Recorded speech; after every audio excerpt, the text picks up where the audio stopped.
Bonjour les amis et bienvenue dans ce débrief du match entre l'Olympique lyonnais et Louvain, donc équipe belge classée au milieu de tableau de la Jupiter League. Donc premier match, on va dire, de préparation hivernale après 2 semaines de repos pour la plupart des joueurs, puisque certains internationaux, notamment des équipes de jeunes, ont eu des vacances écourtées. Donc l'OL s'impose 5-3, donc comme vous avez pu le lire dans la vignette, on a vu des bonnes choses, et puis malheureusement une défense toujours à la rue. Première minute de jeu, premier but pour les Belges, on était donc mené déjà 1-0 après à peine 1 minute de jeu, donc on se dit voilà, on est reparti malheureusement sur les mêmes bases. Alors pourquoi ce but? À cause d'un pressing pas vraiment maîtrisé. Alors bon, on va dire le pressing c'est bien, mais quand il est fait d'un bloc, et là c'était pas le cas.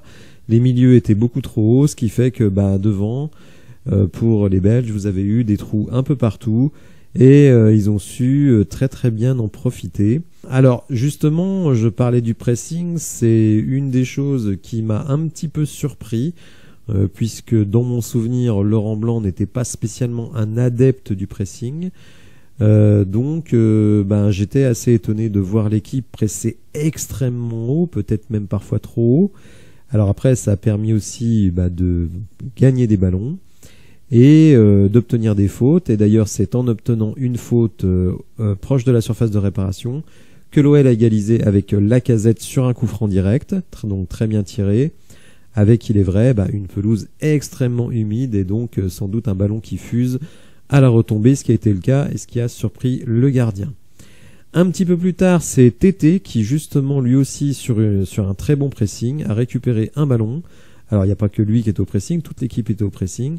Donc je trouve justement que l'équipe a été plutôt, très compacte après un début de match où il y avait beaucoup de trous. Et a vraiment dominé, archi-dominé, mais malheureusement, malgré le fait de mener 2-1, et une action absolument magnifique à la 44e minute avec des redoublements de passes très très beaux qui terminent par un tir malheureusement un peu juste arrêté par le gardien. Eh bien, ce sont les Belges qui vont réussir à nouveau à prendre la défense à revers pour égaliser 2-2 à la mi-temps. Alors effectivement, la pelouse n'était pas très bonne, donc des conditions un petit peu difficiles, et puis alors une pluie vraiment très très intense, ce qui n'aidait évidemment pas les appuis, et donc ce qui peut expliquer certaines difficultés de certains joueurs, notamment pour les défenseurs qui doivent reculer. Donc le pressing, ça je trouve était vraiment la star de cette première mi-temps, un pressing très haut, très intense. Et je trouve que ça c'est un des points très très positifs de ce match, c'est la condition physique des joueurs. C'est vrai que c'est quelque chose qui a été énormément mis en avant par Laurent Blanc, justement quand il a repris l'équipe pour mettre en avant le déficit physique et athlétique de l'équipe. Là on a vu une équipe vraiment qui y allait, c'était très très agréable à regarder, énormément de mouvements. Alors des boulettes défensives, ça on l'a compris, puisqu'on prend quand même 3 buts dans l'ensemble du match. Mais vraiment, moi j'ai trouvé, même la deuxième équipe, alors il y avait beaucoup de jeunes dans la deuxième équipe, puisque il faut le dire, à la mi-temps, l'intégralité de l'équipe a été changée. Aucun joueur n'a fait chacune des deux mi-temps. Ce qui a failli d'ailleurs poser un petit souci avec Romain Fèvre, puisqu'à un moment il est blessé, et s'il sortait, il n'y a personne sur le banc, tous les autres étaient rentrés à la douche. Voilà, donc je trouve quelque chose d'assez intéressant, très très prometteur. C'est que je trouve qu'il y a vraiment, dès ce premier match, alors que l'équipe n'a repris les entraînements que depuis une semaine, je trouve qu'il y a vraiment un changement sur le plan du dynamisme et de la condition athlétique des joueurs. Laurent Blanc a commencé le match, donc comme vous le voyez à l'écran, avec un 4-3-3, donc on va dire avec une défense sans aucune surprise, puisque Tagliafico est à la Coupe du Monde et s'est qualifié pour les 8e de finale avec l'Argentine. Lukeba Diomandé et Malo Gusto à droite. Vu le jeu que veut pratiquer Laurent Blanc, s'il est dans la continuité de ce qu'on a vu ce soir, je pense que Boateng a pas mal de soucis à se faire, surtout si on recrute un défenseur central. Oussem Aouar avec un look très surprenant, les cheveux coupés très courts et la barbe bien avancée. Thiago Mendes au milieu, ça je trouve que c'est un petit peu le point noir. On parlait de dynamisme évidemment, c'est pas lui qui va vous en apporter.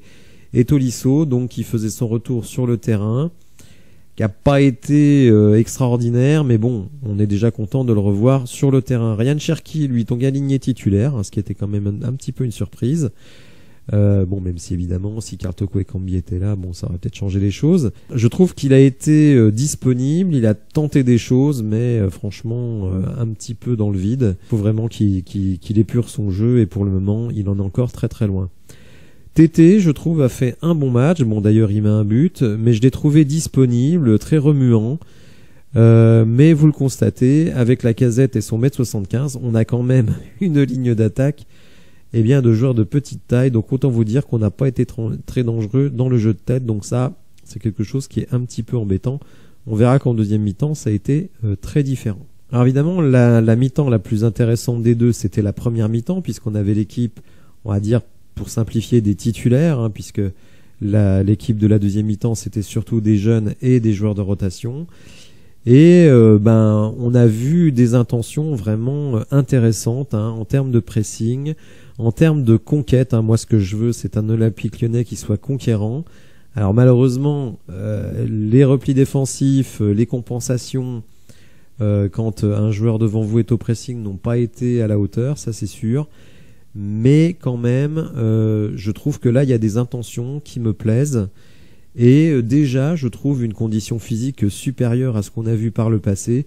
Espérons qu'on va continuer dans cette voie crescendo sur 90 minutes, puisque là, les titulaires n'ont fait que 45 minutes. En deuxième mi-temps, donc on change tout, hein, du sol au plafond, puisque vraiment tous les remplaçants et quelques jeunes sont entrés.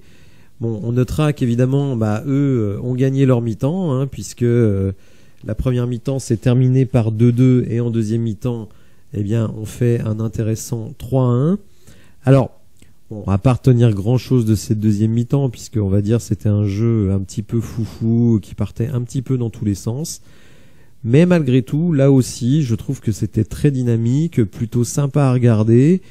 Évidemment, on prendra comme symbole de cette deuxième mi-temps le triplé de Moussa Dembélé, alors qui a converti essentiellement des caviars, faut bien le dire, donc 2 de Maxence Cacré, qu'il a servi dans des conditions très bonnes, et notamment la première fois à la 55e minute avec un pressing, hein, donc un pressing de Maxence Cacré, une balle volée et une passe décisive à Moussa Dembélé qui termine l'action.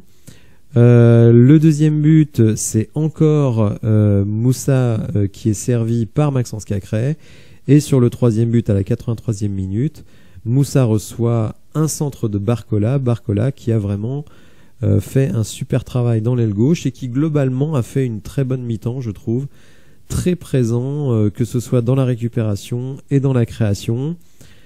Ombre au tableau de cette deuxième mi-temps, qui d'autre que Damien Da Silva, qui, vous le savez, soit accorde un penalty, un but facile à l'adversaire ou prend un carton rouge. Aujourd'hui, il fallait cocher la case penalty. En effet, comme tout bon teubé, alors que vous menez 3-2, il va se jeter dans les pieds de l'attaquant, dans la surface de réparation, sur le côté droit, c'est-à-dire que l'attaquant n'est même pas tellement dangereux. Bon, vraiment, quand on a de la purée dans la tête et du plomb dans les jambes, on peut pas faire grand-chose sur un terrain de foot. Et Damien Da Silva en est l'illustration de semaine en semaine. Espérons qu'on le voit le moins possible sur le terrain, parce que ce type est dangereux. Alors, puisqu'on est sur les matchs de préparation, on va regarder un petit peu le programme, puisque désormais on connaît le dernier adversaire de l'OL.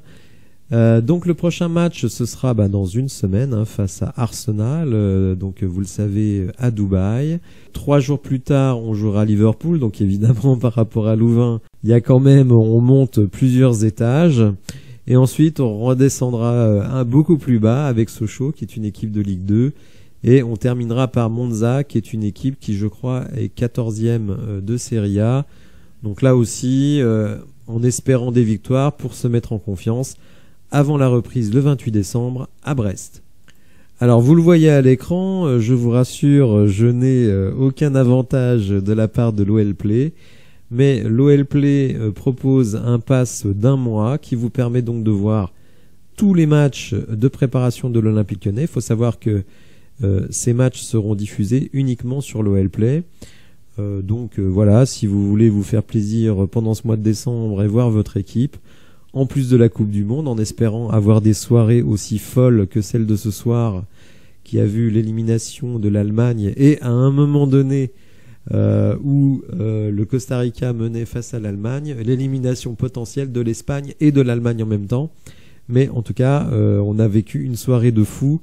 Moi j'avais 3 écrans, un avec l'OL, un avec l'Allemagne et un avec l'Espagne face au Japon, et c'était assez incroyable à suivre. On a passé vraiment une soirée fantastique. Alors bien entendu, ne tirons pas trop de conclusions après ce match, victoire de l'OL avec 2 11 totalement différents entre les deux mi-temps. Évidemment, en deuxième mi-temps, les Belges ont payé sans doute de la fatigue, alors que les Lyonnais, eux, n'ont joué qu'une seule mi-temps, donc c'était quand même plus facile. Un terrain très compliqué, très glissant. Donc bon, moi ce que je retiens, c'est vraiment une équipe qui semble quand même dans une condition physique tout autre que celle qu'on a connue en début de saison, et une volonté vraiment de conquérant, et ça me plaît énormément. Alors il y a la contrepartie de cette conquête, d'aller chercher le ballon, l'adversaire très très haut, c'est que vous exposez au contre, et malheureusement on en a pris, mais je trouve que c'est quand même prometteur quand on aura réglé le repli défensif et la transition défensive. Franchement, il y a moyen de voir des trucs sympas. Alors après, à la Dubaï, lors des matchs à Dubaï, je pense qu'il faudra pas en attendre trop. L'équipe est vraiment prévue pour être sur la montante, et Arsenal, Liverpool, c'est quand même pas n'importe qui. Mais on va suivre ça avec intérêt. Voilà, j'espère que vous avez apprécié la vidéo. Si c'est le cas, n'hésitez pas à la liker, à vous abonner à la chaîne. Et je vous souhaite une bonne soirée. Je vous dis à bientôt. Merci, au revoir.